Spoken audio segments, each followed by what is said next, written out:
Some pay TV carrier customers will get WWE PLEs on ESPN's new streaming platform for free, while others won't.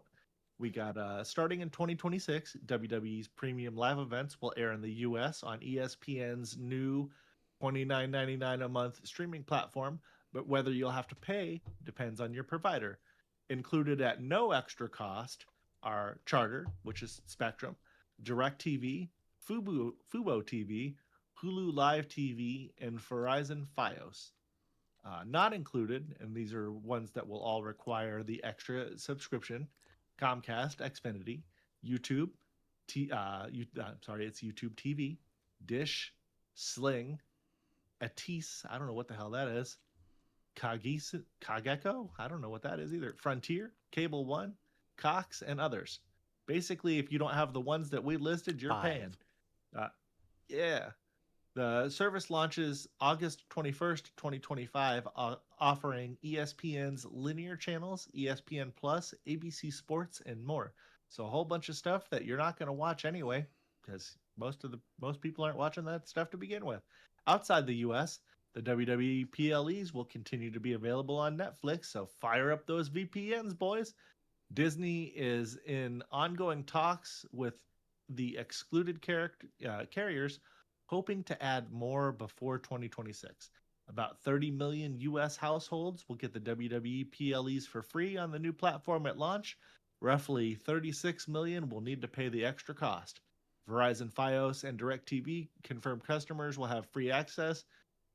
Fubo says that the WWE access is still being finalized. So in 2026, half the country gets WWE's big shows on ESPN's new app for free. The other half gets a $30 a month reminder that they picked the wrong TV provider. Guess it's time to ask yourself, are WrestleMania and SummerSlam worth switching cable companies for? Probably not. I don't know. We'll figure out how we're going to watch it over at the Dave household, just like TJ's going to figure it out at the TJ household. What do you think of all this? This is pretty goofy stuff. I'm not still not a fan of this deal. Well, it's sad. Peacock really wanted to keep this, and apparently, I think they offered him 250 million a year, and it just for 5 years, and it just didn't come to fruition. And it's essentially they're making us, the WWE fans, pay for the deal. ESPN's not paying for the deal. WWE's not paying for it. We are, because they're going to charge us $20 more a month for their events that aren't really worth more than $10 a month.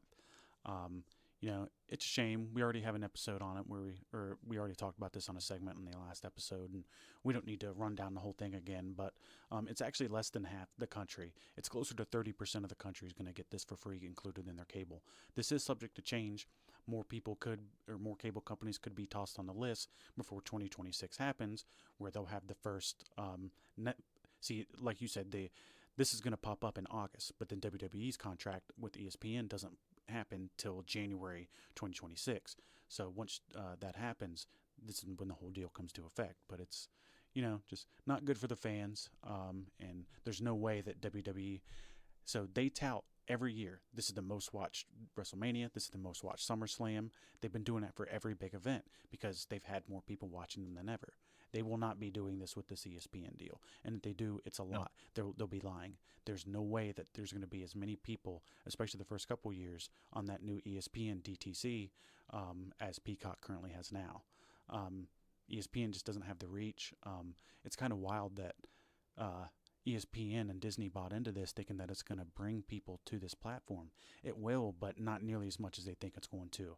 And there's a reason why they're finding new people for these deals every year or every time this comes around, because they're burning their bridges to some extent. Like Fox, there's a reason why they didn't want to re-sign SmackDown for more money.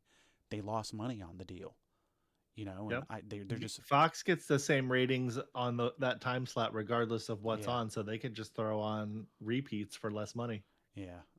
But overall, it's just not good, super anti-consumer, and you're seeing more of that from WWE as the years go on with TKO, and I'm not into it.